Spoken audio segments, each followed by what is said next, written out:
귀한 찬양 하나님께서 받으신 줄로 믿습니다. 이 시간에 앞뒤좌우로 인사하겠습니다. 사랑합니다. 축복합니다. 인사하겠습니다. 사랑합니다. 축복합니다. 하나님의 은혜가 우리 가운데 충만하시기를 주님의 이름으로 축복합니다. 여러분, 우리는 지금 하나님 앞에 예배드리고 있습니다. 특별히 2023년도 복음의 사람 예배자를 살게 하소서라고 하는 것은 한순간 1년만 혹은 한시적인 기간만에 우리가 지켜야 될 본분이 아니고 우리의 정체성 자체가 복음의 사람이고 예배자로 살아가는 것이 당연한 삶입니다. 여러분 믿으십니까? 여러분, 우리가 주님 앞에 은혜를 받은 자로서 살아가고 있습니다. 주님의 은혜가 없으면 우리의 존재는 없는 것입니다. 그리스도인 된 것은 우리의 노력과 지식으로 축적된 실력으로 된 것이 아니고 전적인 100% 하나님의 은혜로 말미암아 우리에게 내려진 그 은혜, 믿음에 응답한 하나님의 은총을 통해서 우리가 주님의 자녀가 되었다는 사실입니다. 여러분, 이 시간에 우리가 주님을 만나고 있죠. 어떻게 만납니까? 주님은 인격적인 분이라서 우리에게 말씀으로 만나시고 성령께서 예수 그리스도를 만나게 하시고 생각나게 하시고 특별히 우리 마음 가운데 감동을 주시고 지식적 명철을 허락하여 주시고 의지를 주셔서 우리를 예수께로 인도하시며 감동 속에서 주님을 만나게 한다는 겁니다.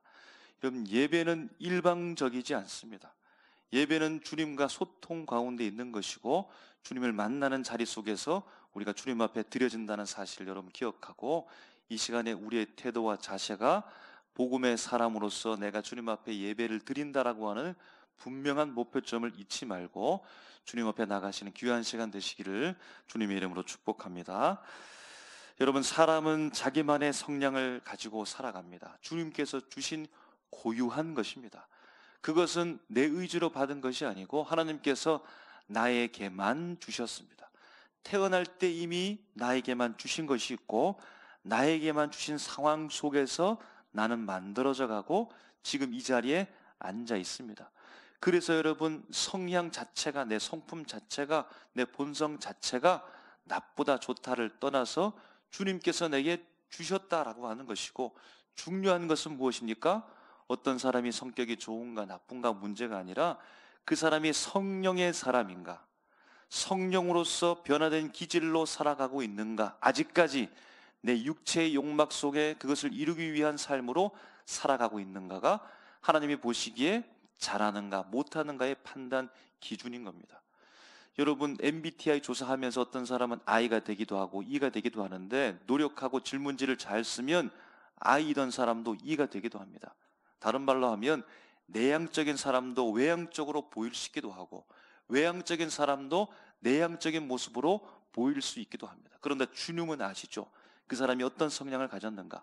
그러나 그것이 중요한 것이 아니라 내가 I든 E든 간에 내향적인 사람이든 외향적인 사람이든 간에 성령에 의지하여 살아가는 사람인가가 더 중요하다는 사실입니다.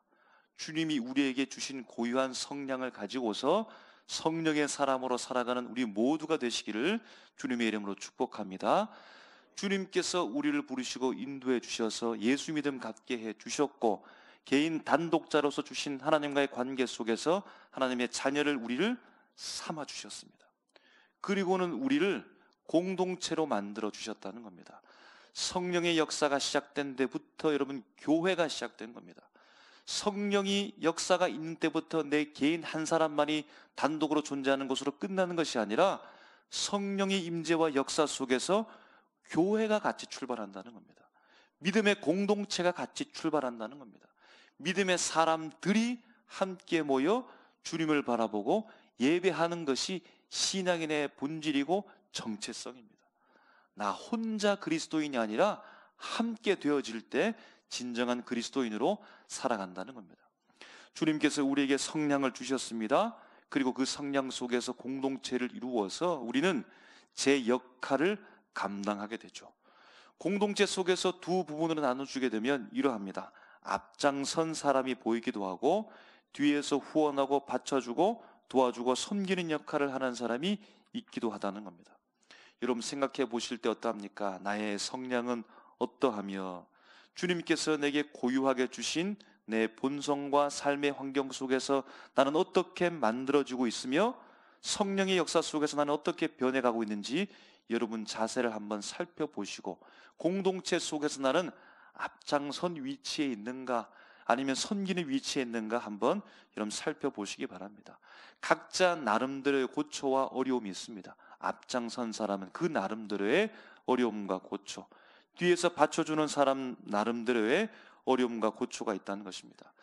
여러분 오늘 본문에서 볼 때요, 앞장선 자, 뒤에서 후원해주는 자 이렇게 구분해 볼 때 예수님과 세례 요한을 생각해 볼 수 있습니다. 공생애를 두고 보면 예수님은 앞장선 자로 보입니다. 세례 요한은 뒤에서 받쳐주는 역할을 하는 사람으로 보인다는 겁니다.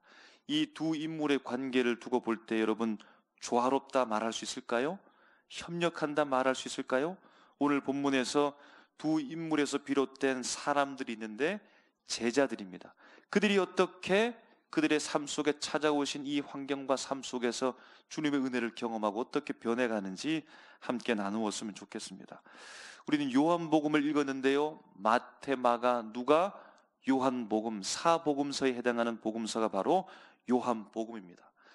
요한복음은 공간복음 이후에 기록되어졌기 때문에 보다 더 예수 그리스도께 집중하고 영적인 복음서로서 사람들에게 신앙에 대해서 잘 안내해 줍니다. 그래서 처음 믿는 사람에게 있어서, 초신자에게 있어서 요한복음 참으로 좋은 말씀이라고 볼 수 있겠습니다. 예수님이 누구인지, 내가 어떻게 믿어야 되는지, 믿음이라고 하는 것이 무엇인지, 영접한다는 것이 무엇인지 말씀에서 잘 안내해 주고 있습니다.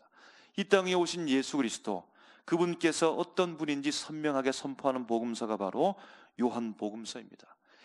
예수 그리스도 그분을 첫 번째 증언한 증언자는 세례 요한이라고 볼 수 있겠습니다. 세례 요한이요, 사람들에게 나타나서 하나님의 말씀을 선포합니다. 비범한 사람이죠. 약대 털옷을 입고 메뚜기와 석청을 먹으면서 사람들이 하지 않는 말씀을 증거하면서 하지 않은 행동처럼 보이는 일들, 사역을 감당한다는 겁니다. 그런데 그는 거침없이 행동하는 중에서도 자신의 역할과 위치가 어디 있는지 철저히 한계를 짓습니다. 세례요한은 지금 기다리고 있는 분이 있습니다. 그리스도 메시아를 기다리며 찾고 있습니다. 그 예수 그리스도 메시아를 기다리고 찾고 있으면서 하는 일이 있는데 그의 이름에 걸맞게 지금 세례를 베풀고 있습니다. 이 세례조차도 자신의 한계를 뛰어넘기 위해 사역하는 부분이 아니라 자신은 뒤에 숨겨지고 자기보다 앞선 자, 자기를 뒤이어서 사역하고 오실 이 그분을 위하여 세례를 베푸는 일입니다. 여러분, 세례 요한의 겸손한 고백, 참으로 위대한 고백을 우리는 알 수 있습니다. 요한복음 1장 27절에요 이렇게 고백합니다. 곧 내 뒤에 오시는 그이라 나는 그의 신발끈을 풀기도 감당하지 못하겠노라 하더라. 아멘. 그럼 세례 요한처럼 되시기를 기도하십니까? 신발끈 푸는 것도 감당치 못할 사람처럼 되는 것 여러분 원하십니까? 아니요, 저는 앞장서서 화려하게 앞을 바라보면서 나가고 싶습니다라고 하실 분도 있겠지만, 어쨌든 세례 요한은 이 뒤에 오실 메시아 그리스도를 향하여서 그분의 신발끈을 풀기도 감당하지 못할 정도의 낮은 사람으로서의 사역을 감당하고 있다라는 겁니다. 오늘 본문에서 보면요, 앞단락에 시간을 두고서 일정한 간격으로 오늘 말씀을 이어가는데요, 그 시간 개념의 단어가 바로 이튿날이라는 말입니다. 이튿날 세례 요한이 드디어 그가 찾고 기다리던 분, 자기보다 앞섰고 뒤이어서 사역하실 그분에 대해서 그토록 기다리고 찾았는데 마침내 발견했습니다. 찾았습니다. 기다리는 분을 만나게 되었습니다. 여러분, 얼마나 마음에 감격이 있을까요? 그의 사역을 총통 틀어서 그분을 위한 준비되는 사역으로 왔던 그에게 정말로 기다리던 분이 왔으니까 얼마나 마음에 감격이 있겠습니까? 세례 요한은 당장에 그분을 향하여서 고백합니다. 29절 말씀에요, 이튿날 요한이 예수께서 자기에게 나오심을 보고 이르되 보라, 세상 죄를 지고 가는 하나님의 어린 양이로다 라고 그렇게 말해주고 있습니다.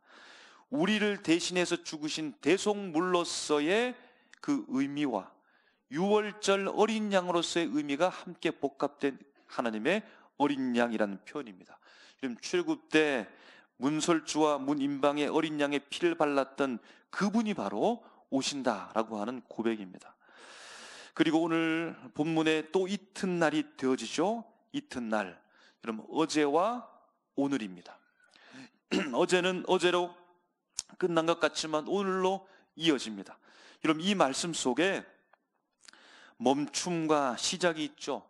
단절과 연속의 의미가 있는 것입니다. 여러분 하나님의 사역이 그러합니다. 한 사람으로서 끝나는 것이 아닙니다. 내 사역은 마무리가 되었지만 이튿날이 되는 겁니다. 내가 모든 것을 다 해버리는 것이 아닙니다. 주님께서 허락하신 성령과 제 역할 속에 나는 거기까지 하게 되어지고 세례 요한처럼 철저히 한계가 지워지는 것 같지만 이튿날이 되는 겁니다. 하나님께서는 그렇게 사역의 역사를 멈춤과 새로운 시작으로, 단절과 새로운 연속으로서 새롭게 사역을 시작하고 이어간다는 것입니다. 그럼 35절 말씀을 보니까요, 이튿날에 세례 요한이 혼자가 아니라 특별히 자기와 함께한 사람이 있는데 두 사람 곧 세례 요한의 제자입니다. 그럼 세례 요한도 제자가 있었습니다. 예수님만 제자를 데리고 다닌 것이 아니라 세례 요한도 제자가 있었습니다. 그는 진리를 추구하는 자이기 때문에, 진리를 찾아 헤매는 자이기 때문에, 하나님의 바른 말씀을 증거하고 선포하는 자이기 때문에 그 진리를 따라 함께 모이는 자들, 추종하는 자들이 생기고 오늘 제자들과 함께 있었는데 특별히 오늘 이 시간에 두 명과 함께 있었다는 겁니다. 36절에 보니까요, 세례 요한은 어제에 이어서 예수님을 목격합니다. 그리고 동일하게 고백합니다. 보라, 하나님의 어린 양이로다 라고 말하고 있는 거죠. 지금 자기의 곁에 함께 있는 두 제자를 향하여서 보라, 너희들 보라, 저기 하나님의 어린 양이 있다라고 이렇게 알려주는 겁니다. 37절에 두 제자가 그의 말을 듣고서 예수님을 따라 나섭니다. 여기서 두 제자는 나중에 가면 이름이 밝혀지게 되는데요, 안드레라고 하는 사람과 한 명의 이름은 생략되어져 있는데 문맥상 오늘 기록상 보게 되어지면 요한복음의 저자인 사도 요한으로 봅니다. 사도 요한은 직접 자기가 글을 적었으니까 자기 이름을 기록하지 않고 생략해 놓은 겁니다. 안드레, 사도 요한이 오늘 세례 요한의 제자로서 예수님을 따라갔다라는 겁니다. 38절에 보니까 예수님께서는 세례 요한으로부터 온 두 사람을 돌이켜 보면서 묻는 것이요, 무엇을 구하는 거냐, 왜 나에게 왔냐라는 것이죠. 그 질문에 제자들은 대답합니다. 랍비여, 어디 계십니까? 라고 되묻습니다. 이 말은 랍비께서 머무시는 곳에 우리가 가서 함께 이야기하기를 원합니다. 조용히 랍비와 함께 말씀 나누기를 원합니다라는 뜻입니다. 39절에 보니까 예수님께서 그들의 요청을 받아들이고 함께 하게 됩니다. 40절에 세례 요한의 제자였다가 예수님을 따르는 제자가 된 이 두 명 중에 한 명 이름이 드디어 등장하게 되죠. 바로 안드레이고, 앞에서 살펴본 대로 나머지 이름에 생략된 자는 요한으로 볼 수 있겠습니다. 41절에 안드레는 형제 시몬 베드로에게 찾아가서 말합니다. 우리가 메시아를 만났다, 우리가 그리스도를 만났다라는 겁니다. 이런 마치 이 장면은 그러합니다. 우물가의 여인이 낯선 예수님을 만나게 되어지고 그분이 메시아임을 알게 되었을 때 부끄러움을 감추지 않고 마을로 들어가서 내가 예수님을 만났다고, 내가 그리스도를 만났다고, 내가 메시아를 만났다고 사람들에게 선포했던 장면과 비슷한 모습이 연출되고 있는 것입니다. 42절에 보니까 예수님은 장차 일어나게 될 일을 복선처럼 말합니다. 시몬, 이 시몬의 이름을 게바라 할 것이다 라고 말합니다. 게바라는 말은 당시에 예수님께서 말했던 언어 히브리어 아람어를 가리키는 것이고 헬라어로 번역하게 되어지면 베드로입니다. 뜻은 반석이라는 뜻을 가지고 있습니다. 여러분, 예수님은 어떤 분입니까? 세례 요한은 어떤 분입니까? 예수님이 훨씬 더 유명하고 예수님이 훨씬 더 전지전능하신 신으로서 이 땅에 오신 것이 분명하지만 아직은 지금 세례 요한의 사역 가운데 활동하는 이때에는 세례 요한이 훨씬 더 유명한 사람입니다. 예수님은 무명의 사람입니다. 세례 요한의 위치는 제사장들, 레위인들, 바리새인들로부터 알려진 사람이고 참으로 신비한 인물로 그렇게 사람들의 입에 오르내리는 유명한 사람으로 등극해 있다라는 사실입니다. 그런데요, 유명한 세례 요한이, 사람들로부터 비범하게 보이는 그 세례 요한이 아직 공생애를 이제 막 시작하고 있는 무명의 사람 예수님을 향하여서 무엇하고 말하고 있습니까? 메시아라고 말하는 겁니다. 그리스도라고 고백하는 것입니다. 여러분, 친척 관계로 볼 때에도 예수님께서 6개월 동생입니다. 자기보다 훨씬 더 무명에 가까운 사람, 그런데 어떻게 예수님을 향하여서 자신보다 앞선 사람 그리스도 메시아라고 어떻게 고백할 수 있었을까요? 어떻게 예수님이 6개월 동생, 친척 동생이 어떻게 그리스도라고, 어떻게 메시아라고 그렇게 인정하고 받아들이고 알 수 있었던 이유가 무엇입니까? 세례 요한은 분명히 예수님에 대해서 이렇게 고백하죠. 29절에 보니까요, 세상 죄를 지고 가는 하나님의 어린 양이라고 고백하고 있습니다. 30절에 보면 나보다 앞선, 나보다 먼저 계신 분이라고 고백합니다. 34절에 보면 하나님의 아들이라고 분명히 고백하고 있다는 것입니다. 그럼 분명 세례 요한은 예수님을 그리스도로 알아보았고 그리스도로 인정하고 고백하고 있습니다. 그런데 우리가 본문 정황을 보게 되어지면 처음부터 세례 요한이 예수님이 그리스도인 사실을, 메시아라는 사실을 알았던 것은 아닌 것 같습니다. 어떤 현장 속에서 예수님이 메시아라는 사실을 알게 되었는데 바로 세례를 베풀 때였습니다. 세례를 베푸는데, 예수님께 세례를 베푸는데 예수님 머리 위에 성령이 비둘기같이 임한 것을 보았다는 겁니다.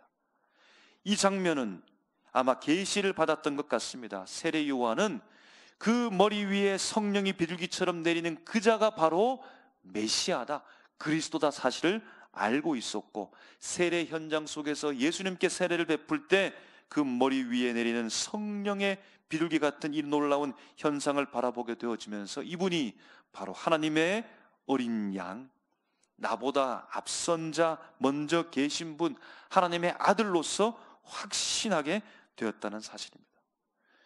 그런데요, 세례 요한은 보통 사람이 아니니까, 어릴 때부터 하나님께 드려진 자이고 그가 비범하게 자랐으니까 하나님의 선택한 자로서 예수 그리스도 메시아기를 예비하고 준비하는 사람으로 선택된 사람이니까 당연히 예수님을 메시아로 알아보는 것은 정말로 극히 당연할 수 있습니다. 그런데 오늘 말씀 속에서 예수님과 세례 요한, 그 두 분 사이에 있는 사람들, 오늘 곧 안드레와 요한이라는 사람은 어떻게 예수님을 메시아로 알아볼 수 있었을까요? 41절에 그들은 분명히 말합니다. 시몬에게 우리가 메시아를 만났다, 우리가 그리스도를 만났다라고 분명히 고백하는 것입니다. 안드레를 포함해서 우리라고 이야기했으니까 요한까지 함께 말하는 것입니다. 여러분, 안드레와 요한은 예수님을 어떻게 메시아로 알아보았을까요? 처음부터 메시아임을 알아본 것은 아닙니다. 38절에 분명히 이들은 예수님을 향하여서 부르기를 랍비어라고 부르는 겁니다. 선생님이라고 부르는 겁니다. 중요한 말씀 교훈을 증거하는 사람의 그 사람으로서 인정하고 랍비어라고 불렀는데, 그런데 메시아를 고백하고 메시아로 알아본다는 사실입니다. 여러분, 안드레와 요한이 그도 성령의 충만함을 받고 특별한 계시를 받았기 때문에 예수를 메시아로 알아보았던 것일까요? 세례 요한으로부터 이전에 예수님에 대해서, 메시아에 대해서 철저히 가르침을, 공부를 했기 때문에 알아볼 수 있었던 것일까요? 아니면 그들 스스로 연구하고 기다리고 애타게 바라보았기 때문에 마침내 예수님이 메시아라는 사실을 알게 되었을까요? 여러분, 이런 모든 사실들은 기록되지 않았습니다. 그런 정황은 보이지 않습니다. 분명히 랍비라고 불렀는데 메시아를 오늘 고백하고 있다는 것입니다. 랍비와 메시아라고 하는 중간 시간이 보이는데 오늘 말씀의 39절이 바로 그 중간 시간입니다. 39절이 이렇게 말합니다. 예수께서 이르시되 와서 보라. 그러므로 그들이 가서 계신 데를 보고 그날 함께 거하니 때가 10시쯤 되었더라 라고 하는 시각입니다. 이 시각 이후에 메시아가 되고, 이 시각 전에 랍비였습니다. 랍비에서 이 시각, 이 사건을 지난 이후에 메시아로 변했다는 겁니다. 여러분, 이 말씀 속에서 그 이유를 찾아봅니다. 첫째, 예수님께서 두 제자에게 와서 보라라고 했기 때문입니다. 와서 보라. 그럼 와서라는 말은 명령과 청원과 요청이 함께 포함된 낱말이고 단어입니다. 두 제자가 예수님 자신에게 오기를 요청했지만 그렇다고 해서 강압적으로, 무조건적으로, 폭력적으로 그들의 생각을 무시하면서 그렇게 끌어왔던 것은 아닙니다. 적극적으로 요청하며 와서 보라, 내게 오라라고 그렇게 예수님께서 말씀하셨고, 보라라는 말도 마찬가지입니다. 이 말도 시각적인 말에 그치는 것이 아니라 심적으로, 정신적으로, 영적으로 지각하다, 경험하다라는 의미를 가지고 있는 단어입니다. 그러므로 예수께서 와서 보라라고 하는 것은 적극적으로 그들을 청원하였고 요청하였고, 와서 보라라고 하는 것은 나를 보라라는 겁니다. 나를 경험하라는 겁니다. 내가 어떤 사람인지 어떤 인물인지 나를 경험하고 깨달으라 라고 하는 것입니다. 그럼 두 번째는 말씀을 이어가서 39절에 그러므로 그들이 가서 계신 데를 보았기 때문입니다. 예수님의 적극적인 요청 앞에 외면하고 떠나갔던 것이 아니고, 그 예수님의 적극적인 요청 앞에 주님 있는 데를 가기를 원합니다라고 그들이 응답했다는 겁니다. 예수님이 계신 데는 어떤 집을 가리키는 것이고, 집을 가리켰다는 말은 그곳에 함께 갔다는 것이고 예수님과 함께 대화했다는 것입니다. 거기에서 그들이 마음의 문을 열었다는 것입니다. 이런 마음의 문을 여는 것은 이처럼 중요합니다. 그럼 세 번째는 39절 말씀에 그날 함께 거했다라고 하는 것입니다. 때는 10시인데 유대 시간으로 계산법으로 환산해 보면 오늘의 오후 4시라고 할 수 있겠습니다. 4시부터 말씀을 시작했는지 아니면 그 이전에 말씀을 시작해서 4시까지 되었는지 본문의 문맥상 우리가 그렇게 여러 가지로 이해할 수 있습니다. 그 시간에, 그 시간까지 무엇입니까? 진리가 무엇입니까? 구하는 그들에게 예수님께서 말씀하시고 그들에게 답하시고 진리를 알려주시고 진리를 친히 경험케 해주셨다는 겁니다. 그럼 무엇입니까? 곧 두 제자가 예수님을 랍비에서부터, 그냥 그저 선생에서부터 메시아, 그리스도, 구원자로 알아볼 수 있었던 것은, 결정적인 것은 무엇입니까? 만남 때문입니다. 만났기 때문입니다. 누구를 만났습니까? 예수님을 만났기 때문입니다. 예수님과의 만남 속에서 랍비가 변하여 그리스도가 된 겁니다. 선생이 변하여 구원자가 되었다는 것입니다.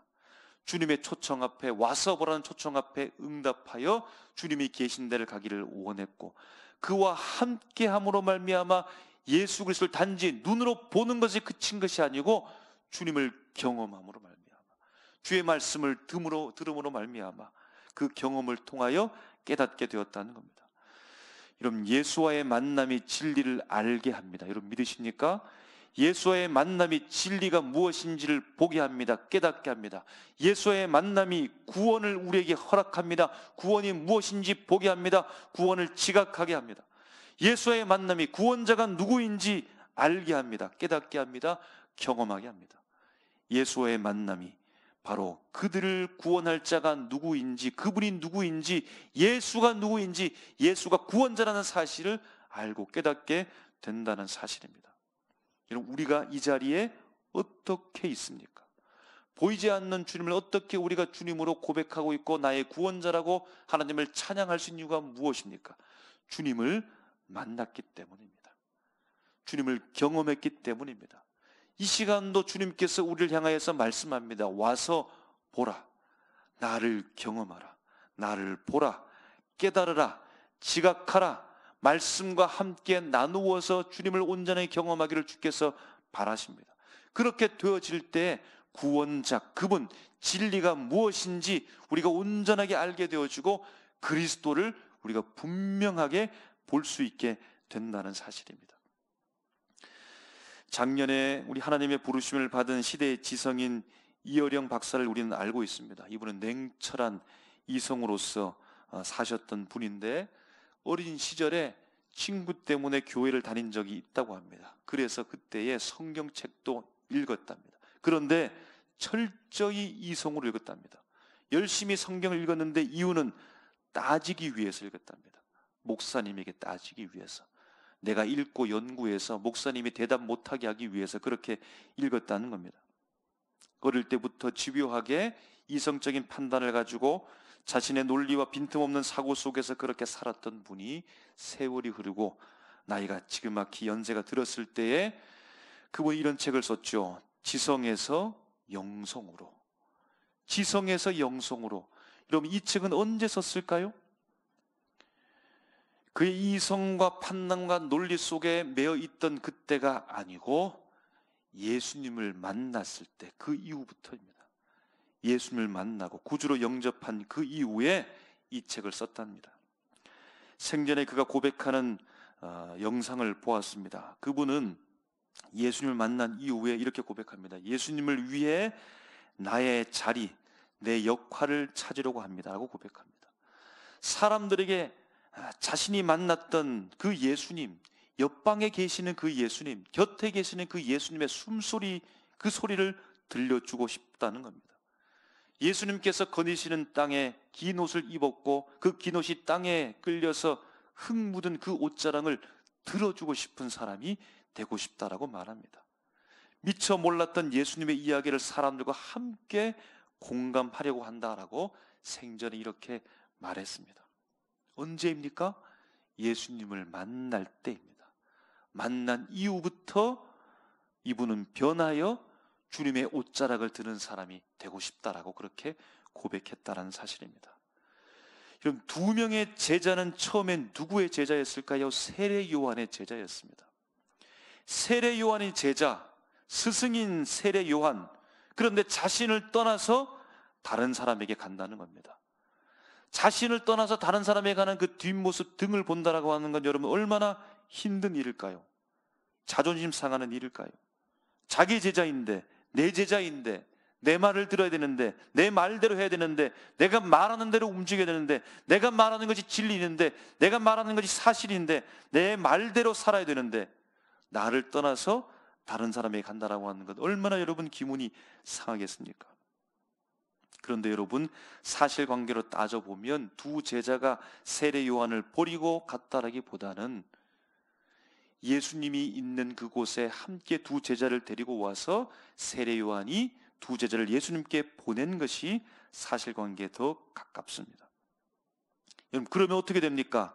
나를 따르던 사람이 다른 곳에 가게 되어지면 그 사람의 권위와 위신과 스승으로서의 명성과 명예는 약해질 텐데, 세례 요한은 자신의 제자를 예수님께 보냈다는 겁니다. 그럼 무엇을 알 수 있습니까? 세례 요한의 삶의 목적과 그의 사명, 그의 사역의 목적이 무엇이라는 겁니까? 내 사람, 내 제자, 내가 원하는 사람, 나를 따르는 사람, 나를 고집하는 사람으로 만드는 것이 그의 사역의 목적이 아니라 그도 찾고 기다렸으며 그도 애타게 바라보고 있는 나 앞에 앞선 자, 나를 이어오시는 그분, 그리스도를 향하는 것이 그의 삶의 목적이었고, 자신도 그분을 바라보는 것이 목적이며 다른 사람을 그분께로 인도하는 것이 그분의 목적이었다는 사실입니다. 여러분, 우리의 목적이 무엇입니까? 우리는 무엇을 위해 살아가고 있습니까?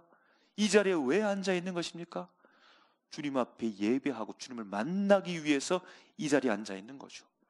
보이는 시각에 의존하지 않고 성령께서 내주해 주셔서 우리 마음에 감동을 주시고 지각을 열어 의지를 새롭게 하여서 하나님께 나갈 수 있는 성령의 임재 속에 예수 그리스도를 만나는 이 놀라운 감격에 우리가 이 자리에 앉아 있는 것 아니겠습니까? 그러므로 매 순간 주님을 만나야 되며 서로가 예수께 인도해주고 함께 손잡고 주님께 가야 된다는 사실입니다. 여러분, 우리가 믿는 예수님은 랍비 정도가 아닙니다. 우리의 지식의 한 부분을 채워줄 분으로 존재하는 분이 아닙니다. 우리를 단순하게 교훈하고 가르쳐주는 선생 정도에 머물러 있는 분이 아닙니다. 죽을 수밖에 없었는데, 지옥으로 갈 수밖에 없었는데, 나는 절망으로 떨어질 수밖에 없는 연약한 존재인데 나를 구원하신 분, 천국으로 인도하신 분, 하나님 앞에 저주받아서 버림받고 우리는 내쳐질 수밖에 없는 존재인데 독생자 예수 그리스도께서 오늘 우리를 하나님의 자녀로 삼아주신 구원자를 우리가 바라보면서 예수님을 만나고 있다는 겁니다. 여러분, 우리 주님은요 지금 우리를 찾고 있습니다. 사실은 우리가 찾는 줄 알았는데 예수님이 찾고 있는 것입니다. 세례 요한과 세례 요한의 제자가 예수님을 찾았던 것이 아니라 사실은 하나님이 그들을 지극히 찾기 위해서 독생자 예수 그리스도를 그 땅에 보내신 것입니다. 주님께서요 지금도 와서 보라고 말합니다. 그냥 그 자리에 앉아 있는 것으로 만족하지 말고 와서 보라, 와서 보라. 그냥 1시간 왔다 앉았다가 가는 것으로 끝마치지 말고 내 본분을 다했다라고 말하지 말고 예배 1시간 드렸으니 나는 모든 것을 이제 끝났고 일주일의 삶은 내가 원하는 대로 살아가도 된다라고 그렇게 생각하지 말고 와서 보라는 와서 보라. 이 자리는 예수님께서 계신데 그곳에 찾아간 2명의 제자의 자리와 똑같게 되기를 주님의 이름으로 축복합니다. 오후 4시가 되기까지 주님을 만나면서 주님과 이야기하면서 내 속에 있는 것을 주 앞에 고백하면서 그동안 내가 주님 앞에 말하고 싶었던 것이 무엇이고 내 고민이 무엇이고 내 삶 속에서 풀리지 않던 그 진리가 무엇인지 고민했었는데 예수님 진리를 만나면서 와서 보라. 주님의 요청 앞에 응답하시고 마음의 문을 열고 주님을 만나게 되어지면 진리를 깨닫게 될 줄로 믿습니다. 구원을 보게 될 줄로 믿습니다. 예수님이 누구인지 우리가 분명하게 알게 된다는 사실입니다. 여러분, 그렇게 되어져서 우물가의 여인처럼 부끄러워서 한낮에 아무도 물기로 오는 사람이 없는데 사람들의 시선을 피해 왔던 여인이지만 예수님을 만난 이후에, 구원자를 만난 이후에 마을로 뛰쳐들어가서 예수를 만났다라고 고백하는 우물가의 여인처럼, 안드레처럼 형제에게, 시몬에게 내가 예수를 만났다고, 내가 메시아를 만났다라고, 여러분, 그렇게 사도 요한 자기 이름을 기록해 놓지 않아도, 자기 이름을 생략하여도 전혀 섭섭하지 않고 예수를 만나고 그리스도를 증거하는 이 한 권의 책을 기록하는 것만으로도 만족할 수 있는 사람, 예수만이 전부인 사람이 되어져서 우리 삶이 그렇게 변하기를 주님의 이름으로 축복합니다. 장차 시몬, 그 이름이 개바로 변화해서 반석이 되어져서 그리스도 반석 되신 주님을 바라보면서 끝까지 순교하면서 예수를 전할 수 있는 그런 사람으로 변화되시기를 주님의 이름으로 축원합니다. 기도하겠습니다.